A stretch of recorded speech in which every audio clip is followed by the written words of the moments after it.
My dear students of the secondary school third year, welcome back to our TV educational English program. Today, my dear friends, we are going to deal with the Unit 7, Building and Engineering.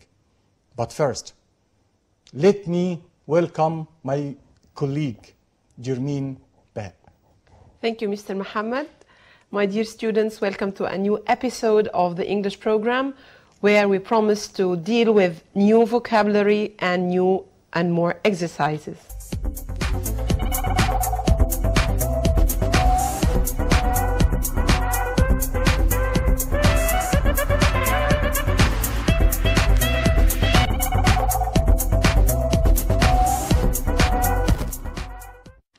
Building and Engineering, الهندسة والبناء. Great engineering. Egypt has many amazing works of engineering, both ancient and modern. At the south of Aswan, for example, Abu Simbel is the site of two temples which were carved into a cliff in about 12 and 50 BCE. the temple was positioned so that at a certain times of the year, the rays of the rising sun would illuminate the statue of Ramses II. The Cairo Underground Train وده تاني من المشروعات العظيمة. It's the only underground railway system in Africa or the Middle East. And it is considered to be one of the most modern underground systems in the world. Now, my dear students, with the definitions of the new vocabulary. Positioned. Put someone or something in a place. Illuminate. To make light shine or something. Carve. Cut stone into a particular shape. Cliff. A high, steep rock or piece of land. Base. A low, hard surface on which other things can be built. Structure, built, to remind us of an important event or a famous person. Raise. To lift something to a higher position. Commuter. Someone who regularly travels to work, or someone who travels to work every day. Massive. Massive معناها ضخم, very big. دي adjective. بيجي منها كمان الناون massiveness معناها الضخامة. لما أقول مثلا إن السياح بيعجبوا بضخامة أبو الهول أو بضخامة الأهرامات، يبقى كلمة massive ضخم، massive statue، massive monument. لكن massiveness دي معناها الضخامة بس، ودي بتيجي طبعا في الفايند ميستيك وفي التشويس، وهنشوف دلوقتي الكلام ده موجود. Engineering. The work of designing roads, buildings and machines. Investment. ده معناها استثمار. الفيرب منها invest، وفي عندنا investors المستثمرين، ودي بتيجي ممكن تلاقيها في الترجمة. Something you buy because it will be useful later. الحاجة اللي تشتريها عشان تبقى مفيدة بعد كده، ده بالنسبة لك بيبقى استثمار. Diameter. A line goes from one side of a circle to the other, passing through the center. Now, my dear students, with the expressions، التعبيرات اللي لازم تتحفظ زي ما هي. About 44 kilometers long in length. ما تنساش ان في فرق بين كلمة long أو in length. Especially for the rays of the rising sun. Ride on horses. Keep attackers out. Reach a length of. It took years to plus infinitive. طبعا دي قاعدة take، بيجي بعدها period of time وبعدين بتاخد to الانفينيتيف. دي بتيجي كمان find the mistake او في التشويس. ما ينفعش اقول make، بتبقى take، وبعدين ما ينفعش يجي بعدها infinitive without to، او ما ينفعش يجي بعدها gerund، لازم تبقى to with infinitive. BCE, before the common era. An amazing combination of. Take the underground. يعني انا لما اكون هاخد المترو، يعني هركب المترو، يعني بتبقى take the underground. Historical monuments make Cairo more attractive. A massive drilling machine، آلة حفر عملاقة، دي اللي ساعدتنا على نعمل الأنفاق. These were raised over. Language notes. Work on, work for, work as plus the job. Work on معناها يعمل على تطوير مشروع. Work for يعمل لدى. Work as بيجي بعدها اسم الوظيفة. Work on يعمل على تطوير مشروع. لما أقول مثلا أنا كمدرس بقول I work on teaching English. طب I work for the Ministry of Education. I work for the Ministry of Education. I work as a teacher. طب أنا عندي I work with Mr. فلان مس فلانة. يبقى الحرف الجر اللي بيجي ده طبعا بيغير في المعنى مع كلمة work، ودي اتكلمنا فيها في سنة تانية واتكلمنا فيها برضه في الوحدة الأولى. Work for. My father works on Cairo Metro project. Work as plus the job. Ahmed used to work for United Mining Company. Ahmed used to work as a mining engineer. Whether equals if. Whether the weather. احنا عندنا هنا طبعا في كلمتين بيتنطقوا نفس النطق لكن السبيلنج بتاعهم ومعناهم مختلف. whether الأولانية ل WHE فيها معنى اللي هو سواء أو لو، لأنها بتساوي في المعنى كلمة if. أما whether التانية هو حالة الجو WEATHER. تعالوا نشوف example عشان نفهم الفرق. You have to decide whether you will come or not، يعني لازم تقرر سواء هتيجي أو لأ. whether ممكن أشيل كلمة whether هنا وأحط بدلها كلمة if. The weather. What is the weather like today? What is the weather like today يعني حالة الجو عاملة ايه النهاردة؟ النهاردة حر برد، حالة الجو شكلها ايه؟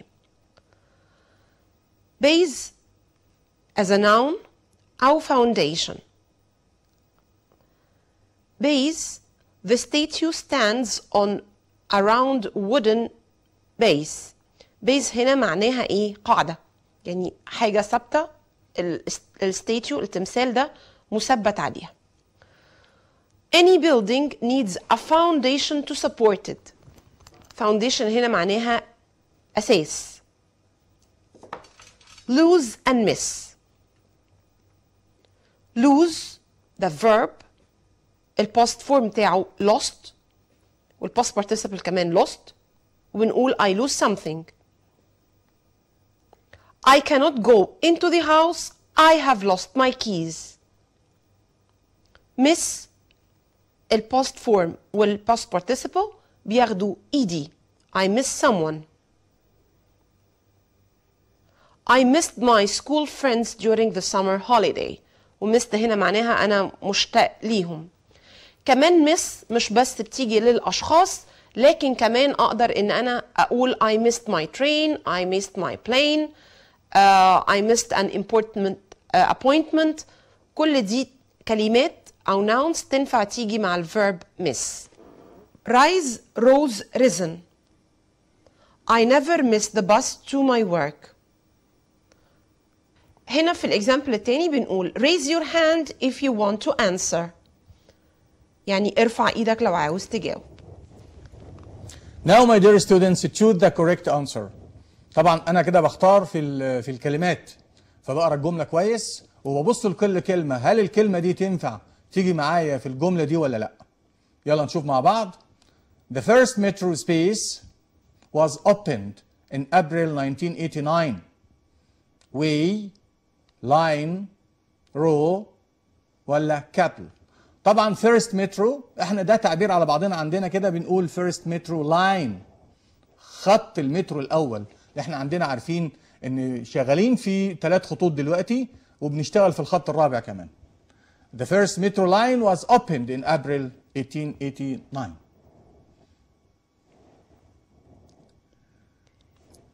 He space the Cairo metro with those in London and Paris. He compares, commutes, connect, contracts. طبعا انا ما ينفعش اقول مثلا he commutes ولا he connect وصل بالمترو بتاع القاهره بمترو لندن، لا ده انا عندنا كلمه with موجوده، عشان كده الاختيار بتاعي بيبقى he ايه؟ He compares يعني قارن بين الخطين. The Great Wall is the longest space built by man. Structure, mountain, skyscraper ولا monument. The right answer is structure. طبعا الفرق في المعنى بين الأربع كلمات واضح. Structure هو البناء، mountain جبل، skyscraper اللي هي ناطحة السحاب، وmonument هي الآثار. يعني Great Wall of China سور الصين العظيم مش أطول أثر، لا ده هو كمان أطول بناء سواء كان أثر أو مش أثر، بس أطول longest مش tallest. طبعا عارفين longest بتختلف عن كلمة tallest، هو أطول سور 360,000 كيلومتر. The Great Wall is the longest structure built by man. It was space that Egypt should lose an important monument. Unthinkable, amazing, absolutely, acceptable. لما نقول طبعا it was ايه ان مصر تفقد واحد من اهم لما بنوا السد العالي في الحالة دي معبد ابو سمبل ممكن كان تغمره المياه، فلازم اليونسكو يتفق انه ينقل المعبد من مكانه لمكان تاني، فكان it was ايه؟ unthinkable، شيء غير معقول ان مصر كان ممكن تفقد او العالم كله ممكن يفقد اثر هام زي الاثر ده. كده يا مستر محمد احنا لازم كمان نلاحظ انه لما زودنا ABLE على نهاية الكلمة وحطينا كمان on كده حولنا الفيرب think ل adjective. خلينا ال on ادت negative، اما ال ABLE حول verb think ل adjective thinkable. ده اللي احنا بنقول عليه السفكسز والبريفكسز بالظبط. لان طبعا انتوا عندكم حتى في الوحده الثالثه موجود عندكم السفكس والبريفكس، الحروف اللي بتيجي في اول الكلام، الحروف اللي بتيجي في اول الكلام on this الحروف مس، الحروف دي بنقول عليها ايه؟ بريفكس. لكن الحروف اللي بتيجي في اخر الكلام عشان تغير زي كلمه ايبل، فدي من الحروف اللي معناها اللي بتيجي برضه بتغير الكلمه وبتديني another meaning. لما بتغيروا الفيرب من noun لادجكتيف، لما بتغيروا الفيرب من adjective لnoun. unthinkable. The work of Abu Simbel is an amazing space of ancient and modern engineering, mix, unity, combination, collection. The right answer is combination. هو مزيج من القديم والحديث. The wall space a length of 6.400 kilometers. Arrive, got, reached, extend. The right answer is reached. reached معناها هنا قد يصل إلى. طب أنا لما جبنا ريتش لأن هي ما فيش فيها حرف جر، لكن أنا عندي كل ده معناها يصل، يعني ما عندنا كلمة arrive معناها يصل، كلمة arrive معناها يصل، بس لما يجي بعدها اسم يبقى إما أقول arrive in أو arrive at. arrive in بيجي بعدها اسم مدينة، اسم دولة، اسم مكان كبير، لكن arrive at بيجي بعدها مكان عام زي arrive at school، arrive at Cairo airport. لكن كلمة got بتاخد معاها to، يبقى arrive بتيجي معاها حرفين جر، got بتاخد to، لكن reach without preposition. حد هيقول لي طب ما في الوحدة الأولى في حاجة اسمها reach for the stars، جت كلمة reach for، لا ده expression معناها الوصول للنجوم أو تحدي المستحيل. في الاكسبريشنز بنخرج عن القواعد بتاعتنا، بناخدها as it is. يلا نشوف بقية الاختيارات بتاعتنا. If you want to ask the teacher a question, your hand. Rise, move, lift, raise. Of course it's raise your hand ولسه شارحين الفرق بين raise و raise. عشان جاي بعدها object فبتبقى كلمة raise.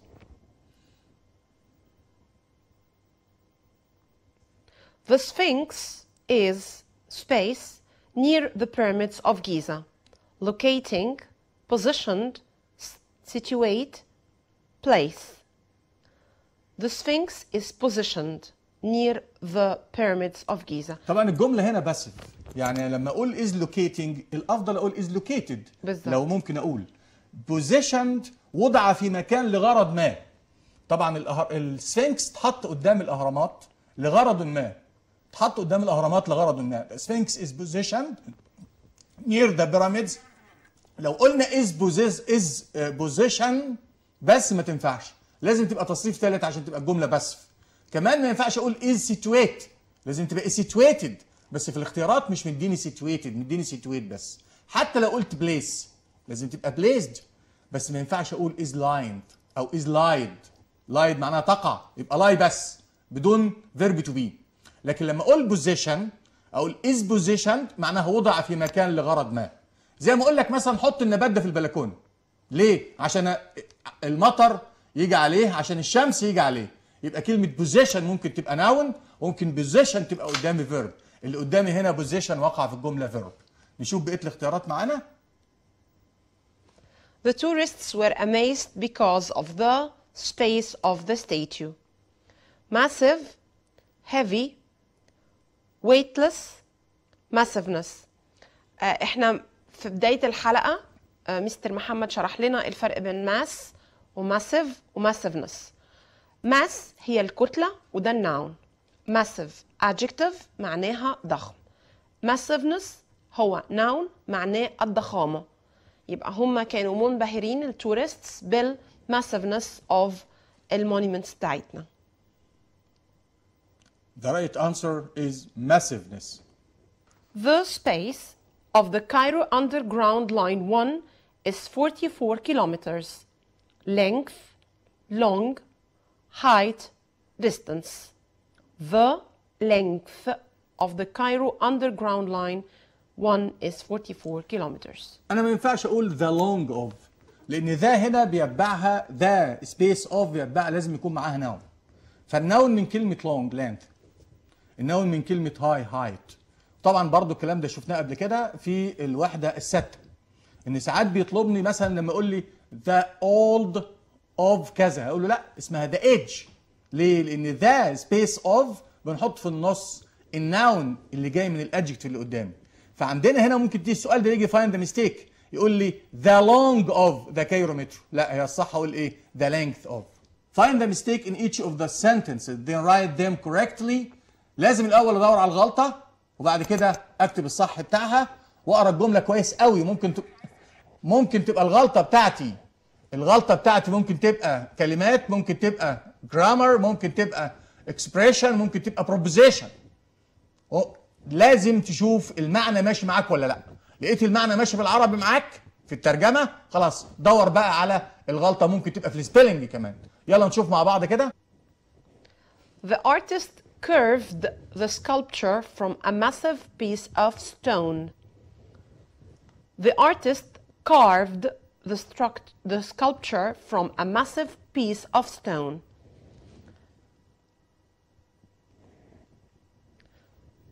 The temples of Abu Simbel are positioning higher than they used to be. ده اللي اتكلمنا فيه دلوقتي. ما ينفعش اقول are positioning، الجمله كده بقت present continuous. هي المفروض تبقى الجمله passive. معبد ابو سمبل وضع في مكان اعلى من اللي كان موجود فيه قبل كده.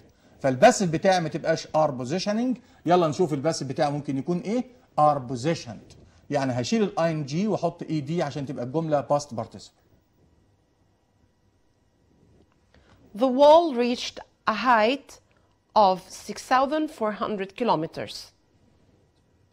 The wall reached a length of 6,400 kilometers. سور الصين العظيم وصل ل 6400 كيلو متر طول مش ارتفاع. طبعا ما ينفعش يوصل لارتفاع، ارتفاع احنا خدنا في الوحده الاولى ان الارتفاع بتاع الفضاء بيوصل ل 160 كيلو متر، لكن 6400 كيلو مترز يبقى ده طول مش الارتفاع بتاعه.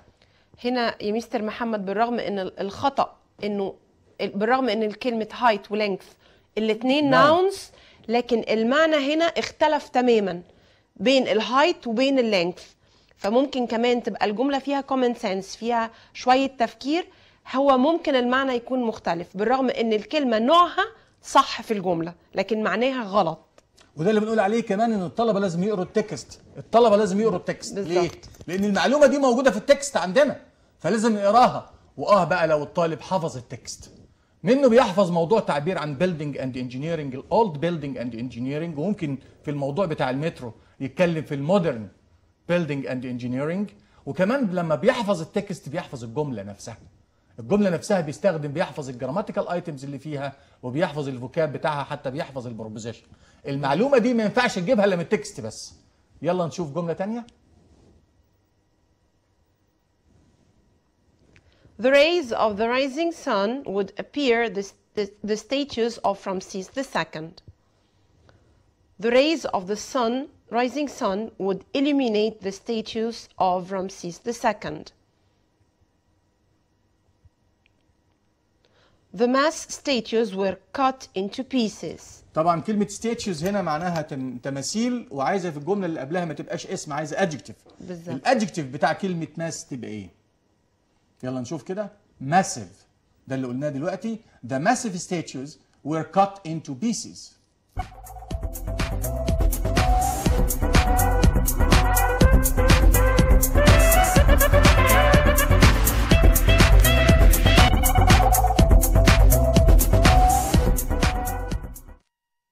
The grammar. Modal verbs. He buys a new car every year. He must be rich.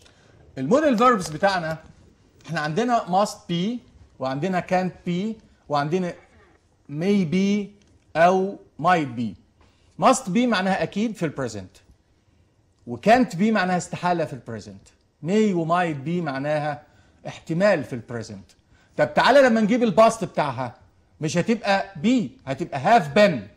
يبقى must have been اكيد بس في الباست، can't have been استحالة بس في الباست. يبقى معنى كده ان كلمة must نفيها هنا can't. يلا نشوف مع بعض كده. لما شفنا must be دي في البريزنت، اللي بيشتري عربية جديدة كل سنة he must be rich. طب تعالى لما نقول He wears fashionable clothes to work every day. ده استحالة يكون ايه؟ He can't be poor. he can't be pure طبعا. نشوف الباست بتاع الموديل فيربس. Must have plus past participle. Can't have plus past participle. Might have plus past participle. Must have plus past participle. A good reason for thinking something in the past is true. The front door is broken. Someone must have broken into the house. يقول لك انت مثلا شفت you see a lot of people are holding their umbrella. What do you see؟ تقول ايه؟ انا مش هقول بس ان الناس شايله امبريلا، ده كده غلط. يبقى انت او يقول لي deduce استنتج. فبستنتج طبعا ان ممكن يكون ايه؟ it must be rainy. اكيد الدنيا بتمطر. يبقى انا لما بقول استنتج اعمل deduce، يبقى معنى كده انك بتستنتج يعني، فلازم تجيب must be او must can't may او me، وشوف الزمن بتاعها هل في البريزنت ولا هل في الباست. ما تنساش ان في كمان deduction في الباسيف فويس هنشوفه حالا. يلا معايا شوف كده. Can't have plus past participle. A good reason for thinking something in the past is not true. Akram is a brilliant student. He can't have made such a silly mistake. ده السبب ان اكرم can't have made such a silly mistake ان اكرم is a brilliant student. اكرم طالب حد الذكاء، ما ينفعش يكون عمل الغلطه دي. استحالة طبعا يكون أكرم عملها، فكلمة كانت هاف أترجمها على إن هي استحالة. مش هتنفع إن النفي بتاع كلمة must هنا يبقى mustn't، النفي بتاع must هنا إيه؟ can't. يلا نشوف كمان معانا. might have plus past participle.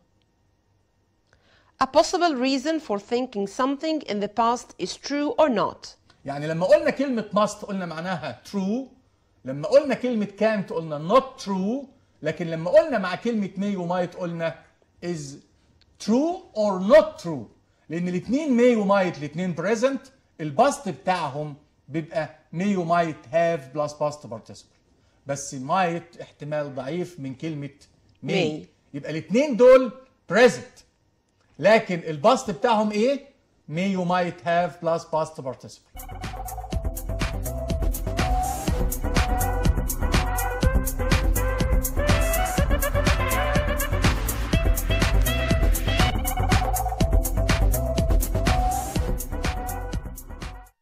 Now, my dear students, we come to the end of this episode for today.